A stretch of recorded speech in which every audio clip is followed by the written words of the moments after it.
Hi guys! Welcome back to RV Realty PH, and for today's video, we're at Taytay Rizal along Highway 2000 again. We're very near East Bank Road and C6, so napakaganda ng location natin. And actually, walking distance ka lang sa Taytay Tiangge. So kung familiar kayo sa area, napakaganda po ng area na to. What's very special about this house? It's one of the most affordable houses when it comes to down payment. Ang pinag-uusapan natin. So, ano pang hintay natin? Tara!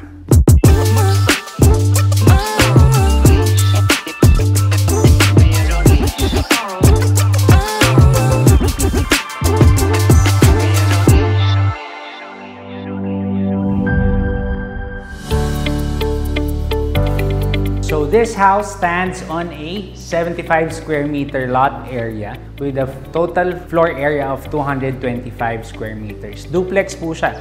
And then pagpasok natin, meron tayong 2 carport. Covered yung carport natin, so multi-purpose siya. If you're not gonna use it as a carport, pwede pa siyang lagyanan ng mga hobbies nyo. Or, di ba yung iba naglalagay ng bike rack dito? Ang daming mahilig mag-bike. So, pwede dito yung bike rack na naka-elevate. Yan. And then, kung mapansin nyo, we have this massive sliding glass door. Glass window, sorry. Sliding glass window that's facing our facade of the property. Ang kagandahan sa kanya, even when you're inside, kita mo na agad kung may kumakatok. Ang mga Shopee natin, tsaka TikTok orders.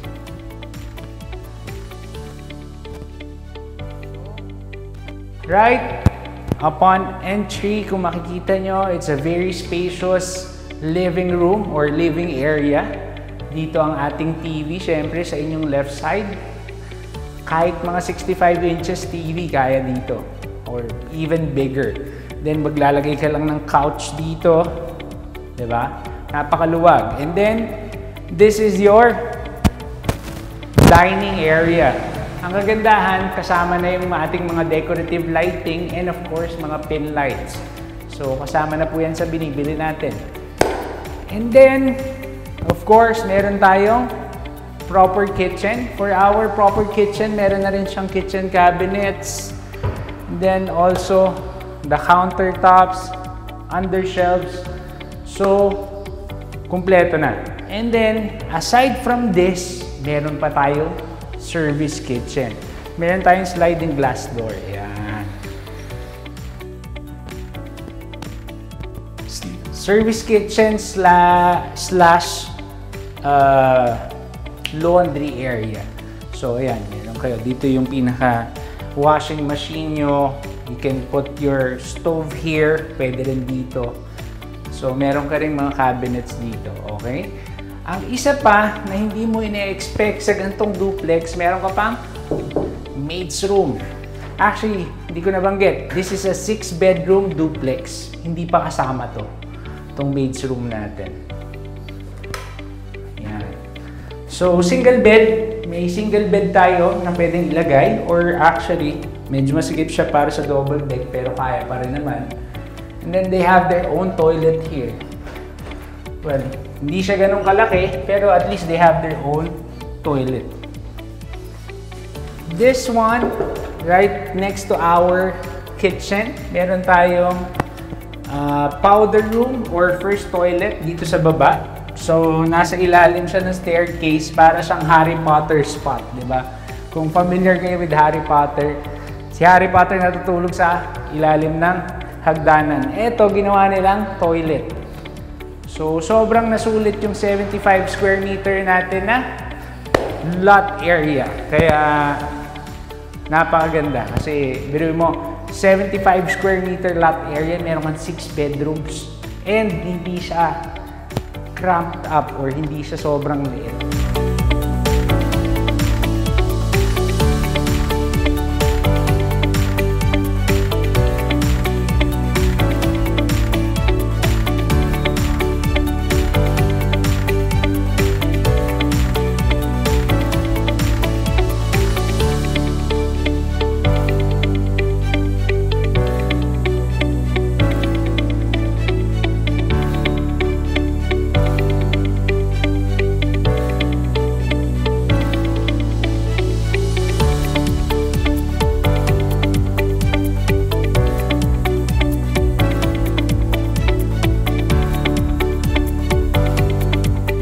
head into the first bedroom.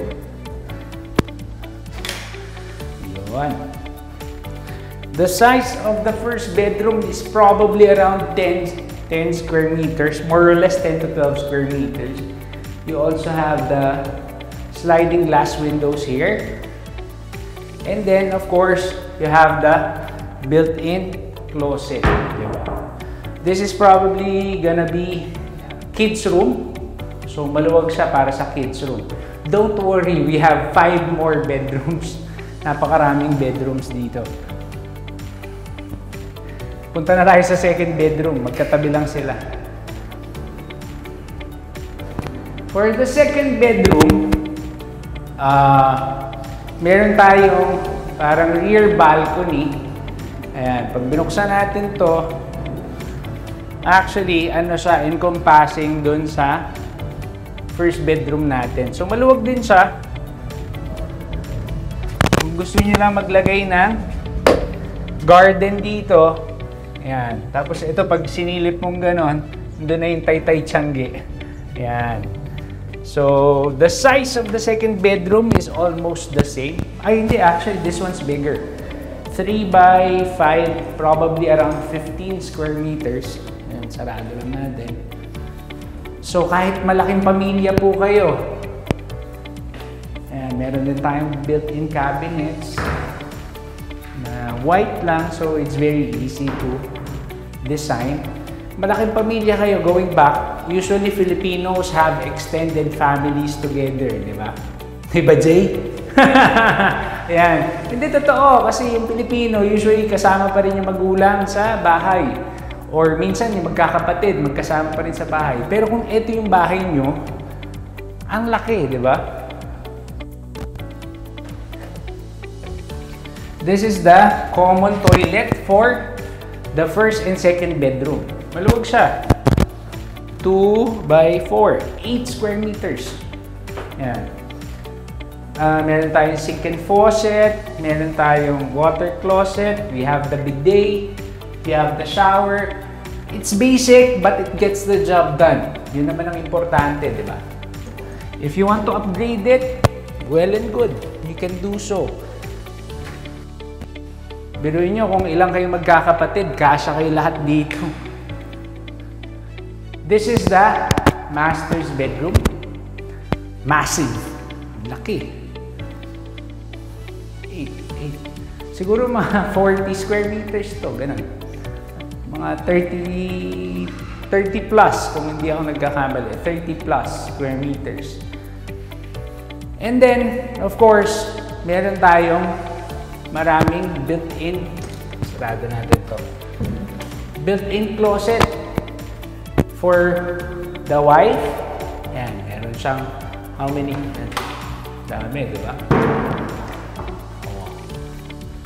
And then, for the wife as well. Puro wife.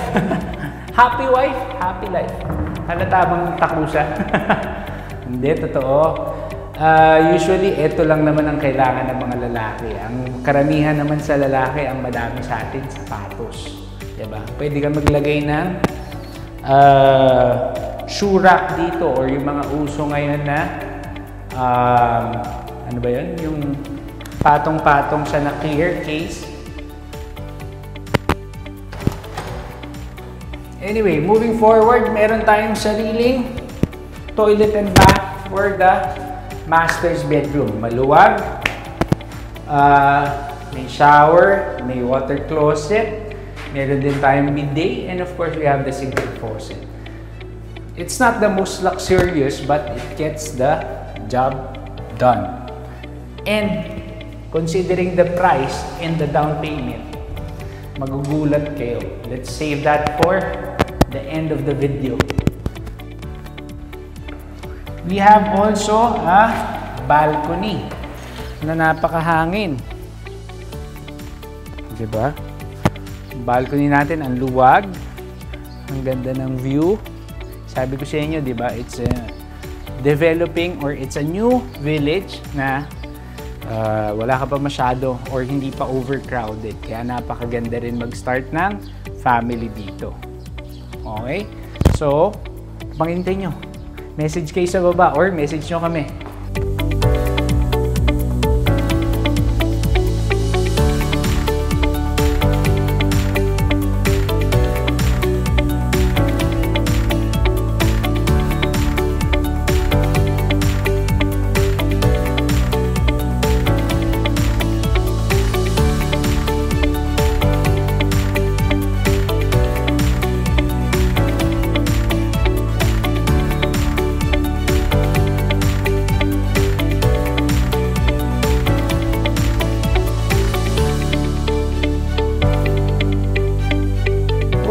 we're right here on the third floor. Kung mapapansin nyo, the layout of the second floor is same as the third floor. Ayan. So, same size as the second floor, same fit out. So, pareho po. 3 bedroom sa ating second floor, 3 bedroom din sa ating third floor. This is our 5th bedroom. Yan, meron din siyang balcony. Nakapareho rin nung kanina. Mas mataas lang yung view mo. So, technically the same. So, kung yung kasama nyo lahat ng extended family nyo, tagi-tagisa kayo ng kwarto, then, syempre, pagkakain kayo, sabay-sabay pa rin sa baba, di ba?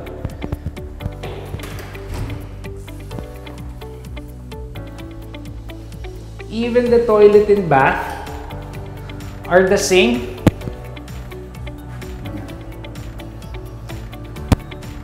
And then, ang actually main advantage nito, parang dalawa yung master's bedroom mo. Kasi yung kaninang master's bedroom mo, same size as this one. Kung wala naman kayong paggagamitan nito, you can also use this as your living room or family area. Dito mo ilagay yung TV nyo, yung 80-inch TV. O, di ba? O kaya maglagay ka ng OHP, overhead projector, movie room. So, this one is a really good family room. So, yung isa naming buyers from ng gantong property rin, actually we have multiple units na ganito available. They planned this as their, kumbaga, gaming area, gaming room.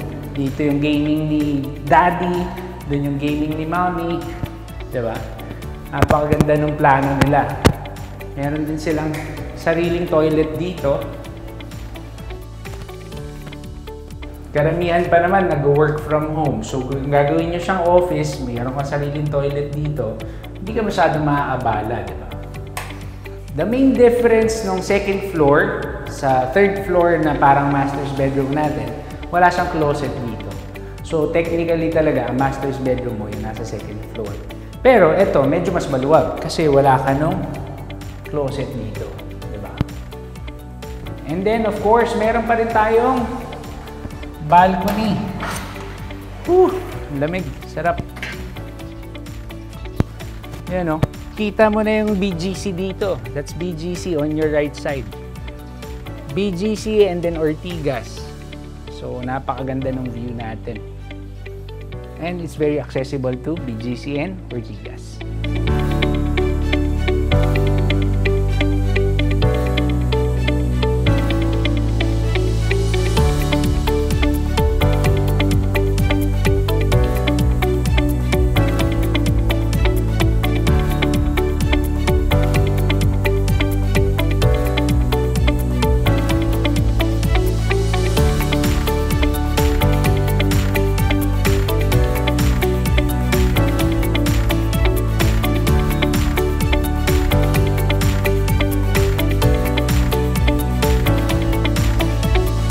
Quick recap lang tayo guys for this house tour. So this duplex stands on a 75 square meter lot area with a floor area of 75 square meters.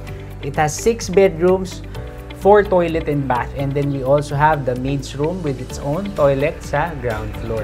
The asking price for this property is just 8.3 million pesos. Pero ang pinaka-special sa kanya, the down payment required for this property is just 200,000 pesos. 200,000 po. Nakabili na kayo ng sarili nyong property and you'll get to just pay it monthly sa bank via PS Bank. And ang kagandahan doon, ang bilis lang. After the down payment, 2 months. You just have to wait 2 months, makaka-move in na kayo. So, isa to sa pinaka-affordable na down payment. And napakalaki, 6 bedrooms, di ba? So, actually sold na karamihan ng ganitong units namin. Pero we still have quite a few. I think we have 3 or 4 units available right now. So, mag-una na po kayo. I-message nyo po kami or you can comment down below para lang makita nyo po and you get to decide kung this is for you or it's not for you. If you have other questions or if you want to see the property, please call us on the numbers below. Para sa ating mga OFW subscribers, napakaganda po ng deal na to. Very accessible po ang magkabahay kapag ganito kababa ang down payment. Ang ilalabas nyo lang po is that 200,000 na down payment, and then may bank fees tayo of course, and then very minimal na transfer fees. So all in all siguro kasama yung bank fees, 400,000 maximum. So meron na po kayong bahay, mamantlihan nyo na lang. Yung pinaghihirapan nyo po abroad or even dito sa Pilipinas, meron pong pinupuntahan. Meron po kayong sariling bahay. So without further ado, please follow us on Facebook, Instagram, TikTok, and please subscribe to our YouTube channel kung nagugustuhan nyo po yung mga napapanood nyo. And for sure, we will have a lot more videos coming soon. Maraming salamat and see you on the next one.